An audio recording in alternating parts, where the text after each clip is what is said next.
नमस्कार। Lunch break school का वह समय होता है जिसे छात्र आराम का समय समझते हैं, लेकिन असल में यही समय छात्र के संस्कार, अनुशासन, दोस्ती, आदतें और व्यक्तित्व को सबसे ज़्यादा उजागर करता है। जब घंटी बजती है तो कोई राहत की सांस लेता है, कोई शोर मचाता है, कोई दौड़ पड़ता है और कोई टिफिन खोलता है, तो कोई मोबाइल या लड़ाई या गॉसिप की ओर बढ़ जाता है। लंच ब्रेक सिर्फ खाना खाने का समय नहीं होता, बल्कि यह बताता है कि छात्र कैसा इंसान बन रहा है।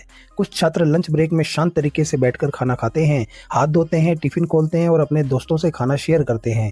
किसी भूखे को रोटी दे देते हैं, कचरा डस्टबिन में डालते हैं। टीचर के आते ही वो सामान से खड़े हो जाते हैं और समय पर क्लास में लौट जाते हैं। ऐसे छात्रों को कोई देखे या ना देखे, लेकिन उनके संस्कार साफ दिखाई देते हैं। ये छात्र जानते हैं कि खाना भगवान का प्रसाद है, इसे मजाक नहीं बनाना चाहिए, फेंकना नहीं चाहिए और खाते समय लड़ना झगड़ना तो बिल्कुल भी नहीं चाहिए। वहीं दूसरी तरफ कुछ छात्र ऐसे भी होते हैं जो लंच ब्रेक को अराजकता का लाइसेंस समझ लेते हैं। घंटी बजते ही क्लास से भागना, गलियारों में दौड़ना, सीढ़ियों पर धक्का मुक्की करना, छोटे बच्चों को डराना, किसी का टिफिन छीन लेना, जबरदस्ती खाना मांगना या खाने पर अलग अलग तरह की टिप्पणियां करना कि ये क्या घटिया खाना है, तू तो गरीब लगता है, तेरे माँ बाप कुछ देते ही नहीं। ये सब बातें लंच ब्रेक में आम देखने को मिलती हैं, लेकिन यही बातें किसी बच्चे के दिल में जिंदगी भर का जख्म छोड़ सकती हैं। कुछ छात्र खाना खाने के बजाय लंच ब्रेक में लड़ाई झगड़ा शुरू कर देते हैं। कोई बात पर बहस, फिर गाली, फिर हाथापाई, किसी का पानी गिर गया, किसी का खाना टकरा गया, किसी ने हंस दिया और बात बढ़ जाती है। ये छात्र भूल जाते हैं कि लंच ब्रेक का मतलब आराम है, ना कि आपसी भड़ास निकालना। ऐसे झगड़े आगे चलकर क्लासरूम का माहौल खराब करते हैं, टीचर्स की नज़रों में गिराते हैं और स्कूल रिकॉर्ड को खराब करते हैं। आज के समय में एक बड़ी समस्या यह भी है कि कुछ छात्र लंच ब्रेक में गलत संगत का शिकार हो जाते हैं। टॉयलेट या कोने में जाकर सिगरेट या तंबाकू या नशीली चीज़ों का सेवन करना, मोबाइल में अश्लील वीडियो देखना, रील बनाना, फोटो खींचकर गलत ग्रुप में भेजना, ये सब काम ज़्यादातर लंच ब्रेक में होते हैं, क्योंकि उस समय निगरानी कम होती है। यही छोटा सा मजाक आगे चलकर आदत बन जाता है और आदत एक दिन बर्बादी बन जाती है।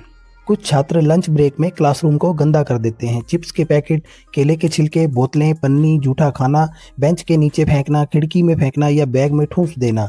वे सोचते हैं कि सफाई उनका काम नहीं है, कोई आया और कर देगा, लेकिन वे नहीं समझते कि जो छात्र अपना खाने का कचरा नहीं संभाल सकता, वह कल अपनी जिंदगी की जिम्मेवारी कैसे संभालेगा। वहीं कुछ छात्र ऐसे भी होते हैं जो लंच ब्रेक का उपयोग खुद को बेहतर बनाने में करते हैं। कोई किताब पढ़ता है, कोई नोट्स देखता है, कोई टीचर से सवाल पूछ लेता है, कोई कमज़ोर दोस्त को समझा देता है, कोई मैदान में खेलकर खुद को तरोताज़ा करता है। ये छात्र जानते हैं कि लंच ब्रेक छोटा होता है, लेकिन सही उपयोग किया जाए तो बहुत कुछ सीखा जाता है। लंच ब्रेक में मैनर्स यानी शिष्टाचार बहुत ज़रूरी होते हैं। खाना खाने से पहले हाथ धोना, लाइन में लगना, किसी का टिफ़िन बिना पूछे न खोलना, खाने पर मजाक न उड़ाना, ज़ोर ज़ोर से चिल्लाना नहीं, मुंह में खाना भरकर बात नहीं करना, पानी बर्बाद न करना और समय पर खाना ख़त्म करना। ये सब छोटी छोटी बातें होती हैं, लेकिन यही बातें मिलकर एक सभ्य नागरिक बनाती हैं। एक बड़ा मुद्दा यह भी है कि कुछ छात्र लंच ब्रेक में कमज़ोर या अलग दिखने वाले बच्चों को टारगेट करते हैं। किसी के कपड़े, किसी के टिफ़िन, किसी की भाषा, किसी का रंग, हर चीज़ पर ताना। ऐसे बच्चे शायद उस समय हंस लेते हैं, लेकिन जिन पर ताना मारा जाता है वे अंदर से टूट जाते हैं। याद रखिए, जो छात्र आज किसी के खाने पर हंसता है वही कल समाज में किसी की मजबूरी पर हंसेगा, और ऐसा इंसान कभी महान नहीं बनता। लंच ब्रेक हमें यह भी सिखाता है कि शेयरिंग क्या होती है। किसी के पास ज़्यादा है, किसी के पास कम, लेकिन अगर सब मिलकर खाते हैं तो खुशी बढ़ती है। जो छात्र लंच ब्रेक में शेयर करना सीख लेता है वही छात्र आगे चलकर ज़िंदगी में रिश्ते निभाना सीखता है। यह भी सच है कि कुछ छात्र लंच ब्रेक में बिल्कुल खाना नहीं खाते, सिर्फ मोबाइल देखते हैं, गेम खेलते हैं या बातें करते हैं। फिर अगले पीरियड में थकान होती है, चिड़चिड़ापन होता है, नींद और पढ़ाई में मन नहीं लगता। ये सब शुरू हो जाता है। खाना शरीर का ईंधन है और लंच ब्रेक उसका सही समय। इसे नज़रअंदाज करना खुद के भविष्य को नज़रअंदाज करना है। अब सवाल यह है कि लंच ब्रेक कैसा होना चाहिए। लंच ब्रेक ऐसा होना चाहिए जहां छात्र सुकून से बैठें, पेट भी भरे और मन भी भरे, जहां कोई डर ना हो, कोई ताना ना हो, कोई हिंसा ना हो, जहां छात्र सीखें कि आज़ादी का मतलब बदतमीजी नहीं और मज़ा करने का मतलब दूसरों को दुख देना नहीं होता है। छात्रों को समझना चाहिए कि स्कूल सिर्फ पढ़ाई की जगह नहीं है, बल्कि जीने की ट्रेनिंग है, और लंच ब्रेक उस ट्रेनिंग का सबसे असली टेस्ट होता है। जो छात्र लंच ब्रेक में अनुशासन रखता है वही परीक्षा हॉल में भी अनुशासित रहता है।